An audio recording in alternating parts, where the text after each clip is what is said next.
Life happens for you, not to you. If your intention is you want to do something, you've got to ask the question, how do you do it? And you've got to walk through the door. What a lot of people do is they wait for the door to open. They wait for it to happen to them, right? And they become victims to say, it's not fair, it doesn't happen for me. We make those things happen because we make a decision and commitment to it. And it doesn't matter if you fail or not. Welcome to the Hard Way podcast with Joe DeSena, founder and CEO of Spartan Races. We're teaching you how to overcome your obstacles in your life the same way we teach our 10 million plus Spartans to overcome obstacles on the course, with insight from the smartest, most accomplished experts from every corner of the world. Get ready to elevate your life today. Joe DeSena here, CEO and founder of Spartan and host of the Hard Way podcast. I got my buddy Marco Robinson on. He's a business coach, acclaimed business coach. He's an entrepreneur of the year, but more importantly, he's an actor and producer of an amazing show called Get a House for Free. I want a house for free, Marco. Welcome aboard. Hi, how are you, Joe? Love your work. Amazing stuff. You're in the UK. That's why he has an accent, folks. He's a knight. He's been knighted. And he's a real deal. You, by the way, you didn't come from like a pampered upbringing. You didn't grow up in the Queen's palace. No, quite the opposite. Yeah. Yeah, fill us in. Where'd you grow up? So I grew up in the north of England. When I was 2 years old, my mum left my dad. He was a gambling addict, so she had to leave him. No choice. She was 23, I was 2. She went to live with her mum in the north of England. It was very cold. It was January. And she had me in her arms on the doorstep. And she said to her mum and stepdad at the time, listen, I need to stay somewhere. And her stepdad said it's either me or them to her mum, which meant we couldn't stay there. And we had to live, she took us to the park.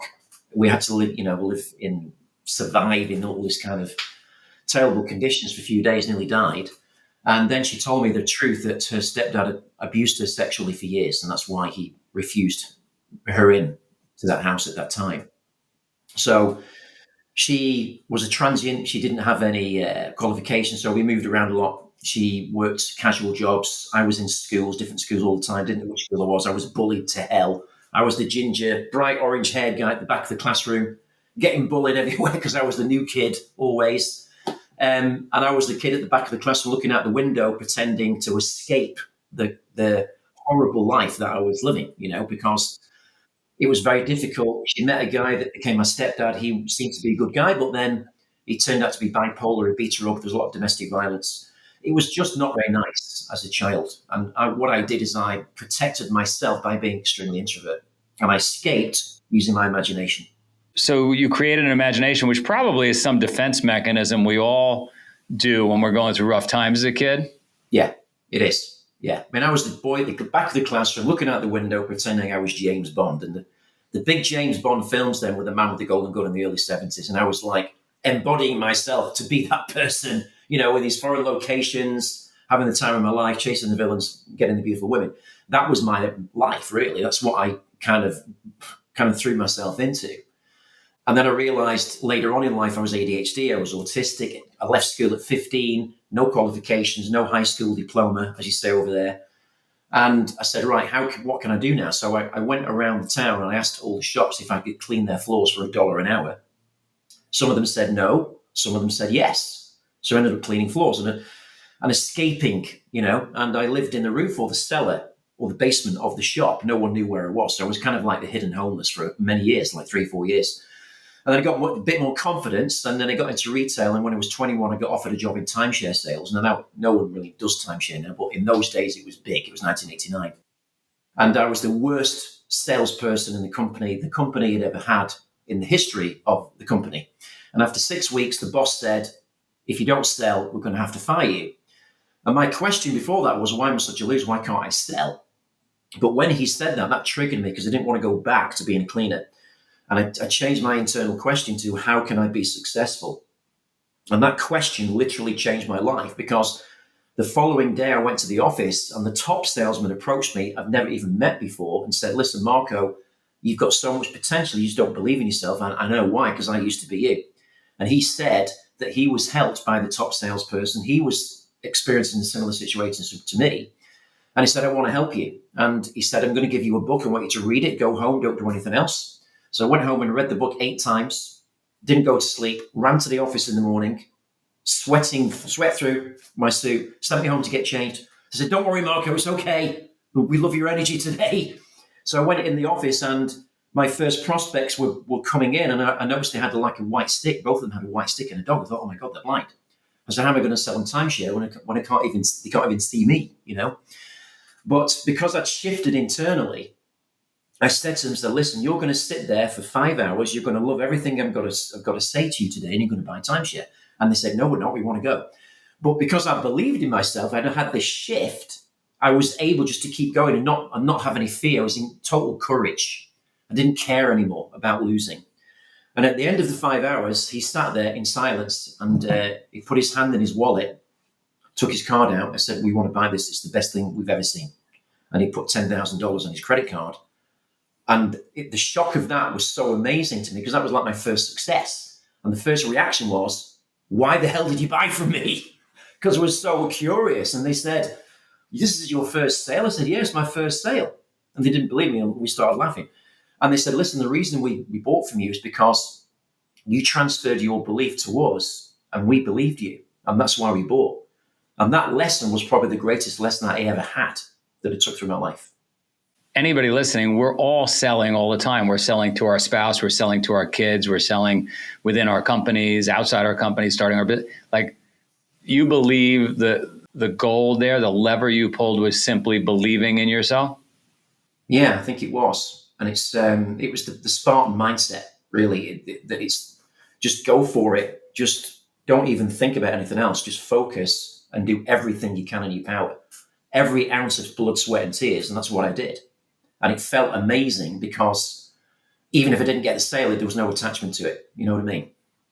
Yeah, I guess if you don't believe in yourself, if you're questioning, gee, this person's not listening, this person's not going to buy, you've got so much distraction going on in your brain. You're not your best version of yourself in transmitting those ideas. Absolutely. And you've got to, like you said, you've got to be the best version of yourself at all times when you want to grow, for sure. I think in sales, tell me what you think. I think in sales, you just got to like the other person. Yeah. You just got to like the person. Like, I like this guy. I like this girl. Like, right? Like, they're grinding, they're getting after it. They work hard, intelligent. I tell my kids, I say, you want to be successful in life, you got to be able to communicate like a movie star. Yeah, absolutely. So you get this one sale done, $10,000 on the credit card. Then what happens? Well, then I became salesperson of the week, salesperson of the month, salesperson of the year. I was 22 years old. I became the youngest sales manager in the group. I was managing people my age now. I'm 56 now. And I was, it was freaky. And I was making the most money of everyone. And then I became known in the industry. And I was headhunted from all over the world, America, Asia, Europe. And eventually a Malaysian company spoke to me and said, listen, we'd love to work with you. Malaysia, I didn't really know anything about. I thought it was a third world country. So I obviously was a bit skeptical. But they flew me over there. First class, said, listen, you're going to love it. Went over there, first class for a week. It was incredible. Absolutely incredible. Everyone spoke English. The weather was amazing. The architecture, the culture. And I moved my family, sold everything, moved my family over there in 1997. And basically started work for this hotel group that wanted to do timeshare. And then the Asian economic crisis came. George Soros devalued everything. So they couldn't pay me for 6 months. And I said, Marco, we can't pay you. So that was another kind of pivot. Said, what am I going to do? So what I did is I innovated the product and made it into a points-based product rather than buying a week. So you could buy points to go a number of days and stuff like that to make it cheaper. And once I did that, we did, I think, $1 million in the first month. Then we did $1 billion in 3 years. It completely turned it around. And that was an amazing, thing to be involved in, right? But it had a price. It had a price. During the last year, I had a heart attack because I was just doing too much work. Came back and my boss took my wife. There's a lot of politics. My wife had an affair with my best friend. It was I'm sure, experienced in life, about this stuff, but it was very difficult for me. But one thing I decided to do was not to work for anybody else anymore. That was the lesson there. And I didn't care if I had no money. And I became a default entrepreneur. I started consulting. within my industry. And then I started doing Tony Robbins style motivational seminars in Asia. And I'd sell tickets literally $500 and I'd get like 1,000 people there. And that's what I did for a few years. In Malaysia? In Malaysia and other Asian countries. Yeah. That's a tough week. A heart attack, lose your wife. That's a... 3 things, right? Yeah, that's a tough week. But you had a coping mechanism that you had honed as a kid. I guess you were able to dust it off. Yeah, that's exactly right. Because I've been through that such struggle and hardship, I kind of recognized what was happening around me. And you kind of build this resilience, this bulletproof resilience. The only thing I didn't have was the emotional side and the betrayal. The betrayal and the best friend, because I'd known them both for 10 years, the betrayal it split my heart in a million pieces because I thought, I can't trust anybody. You know what I mean? But I had 2 small kids. And, because my dad, I didn't have a dad around, I thought I want to be there for them. So she kind of eventually asked me to go back, which was a wrong decision for me, but it was right for the kids. And I stayed 6 years in kind of a trustless marriage. That was the hardest time for me, I think, being alive. And then I asked another question in, I think it was 2007. How can I leave my wife and be happy? That was my question. So the universe said, Marco, why don't you write a book? So I wrote a book called Close the Deal and Suddenly You're Rich, which became a #1 bestseller about my experience in sales, basically. And it just went bonkers. But it didn't make lots of money because book sales, as you know, don't make lots of money, not much profit. So I said to myself, how can I make $1 million from this book? And the universe said, start a business, use your connections previously in the hotel industry, get some free hotel rooms, package it into a vacation incentive voucher. For example, buy a phone, get a free holiday, buy a car, get a free holiday, charge $50 for the voucher. And I did that. And I made $1 million in the first year doing that.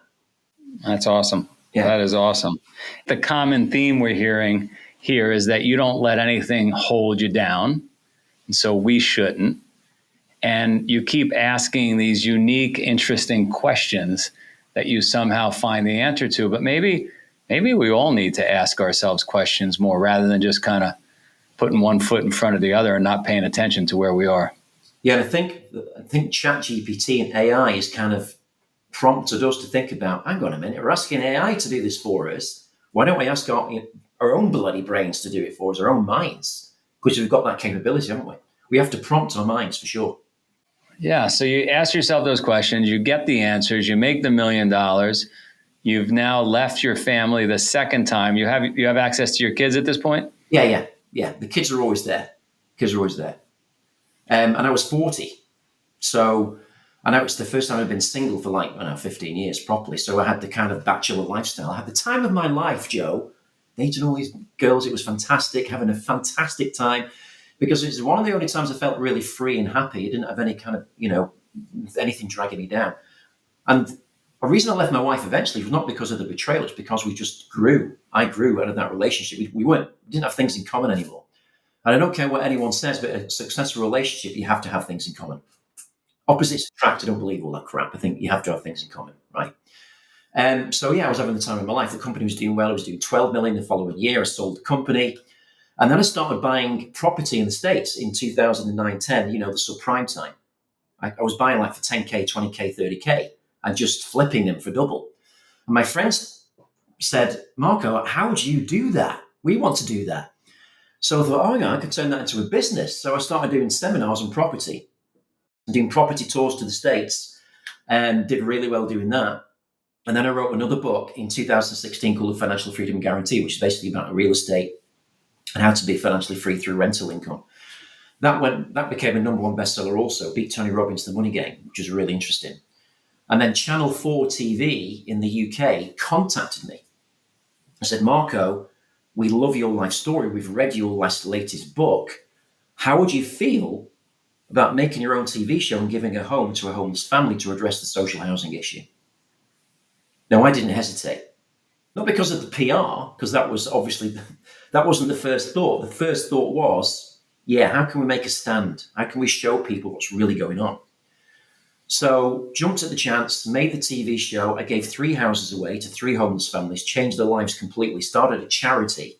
And now we help thousands of people get off the street into work or a business. And that was the catalyst for that. And that was an amazing thing. And that went to 67 countries. And I get offered shows all the time. I'm doing a TV series in the States soon. So that became the catalyst for that. It was ironic because when I was giving the house away on the last show, I couldn't go in there to do it because I was emotionally, I started crying. My nose started running. And the TV crew said, "What's up?" I said, "I don't think I can do this." And then I noticed this stranger in the garden, never seen her before. And I said to the TV production, "Who is that?" They said, "That's the psychologist." I said, "What are they doing here?" They said, "They're here to counsel the person you're going to give the house to because they're not going to be prepared for it." I said, "No shit." They said, "Yes, shit." And then the psychologist came over to me and she said, "Marco, the reason you can't go in that house right now and give that house away is because you are having an emotional reaction to an unresolved childhood trauma." And when she said that, everything fell into place. I went and gave the house away and I cried for 3 months. I'd not cried for 20 years, Joe. That's awesome, right? Because as men, we put up these shields, and those are signs of weakness, crying, emotion. So not necessarily accepted. We don't feel good about it, but you did it for 3 months. You opened the floodgates. Yeah, and imagine how much pain I've been holding inside of me, And I think, you're the Spartan guy. You'll know about masculinity and all this kind of stuff. It's, we don't cry, we're men kind of stuff. But, well, actually, the strongest men do cry, Because if you're able to release this kind of stuff, that's what helps other people. How'd you feel at the end of those 3 months? Oh, I think it was the happiest time because I'd resolved all that childhood stuff that I kept inside, and I was able to have a better relationship with everyone, including my children. I opened up to them and told them what happened. My mum had a better relationship because she kept it all inside. And in those days, within the patriarch, because she was being abused, she told all the family, but they didn't believe her. So she had to be extra protective of me and her, So it was an amazing time, yeah. And then I followed my dream. So I wanted to make films. And the film I was dreaming about as a kid, James Bond film, I made a film called Legacy of Lies, a spy film. I said, right, I need to make a film. I need to follow my dream now. I need to do what I love to do. And that's what I did. I love it. So people listening are saying, well, this guy's just got a golden horseshoe. Anything he wants to do, it just makes it happen.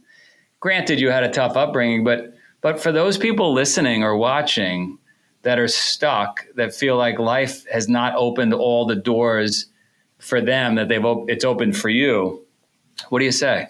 Life happens for you, not to you. And you know this, Joe, because I see you speak all the time. It's that you've got to trust that if your intention is you want to do something, you've got to ask the question, how do you do it? And you've got to walk through the door.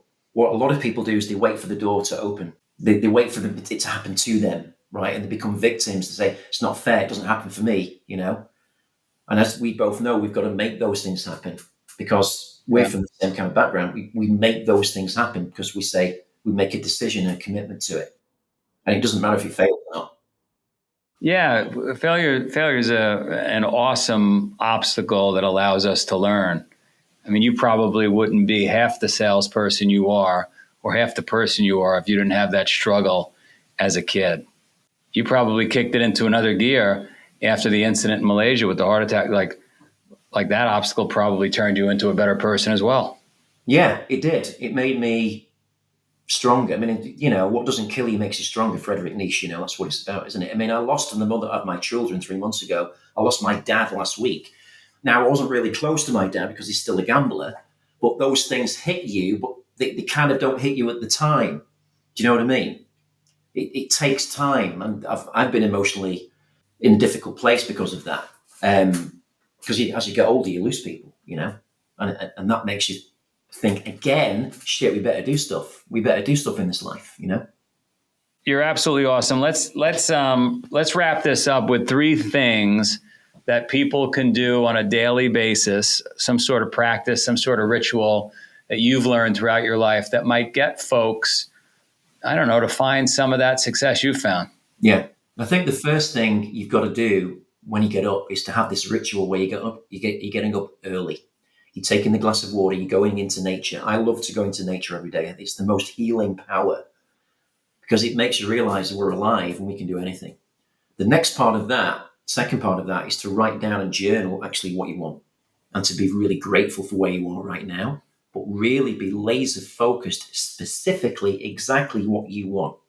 I want to make a film. Well, what kind of film do you want to make? Well, who's in it? What's it about? What's the storyline?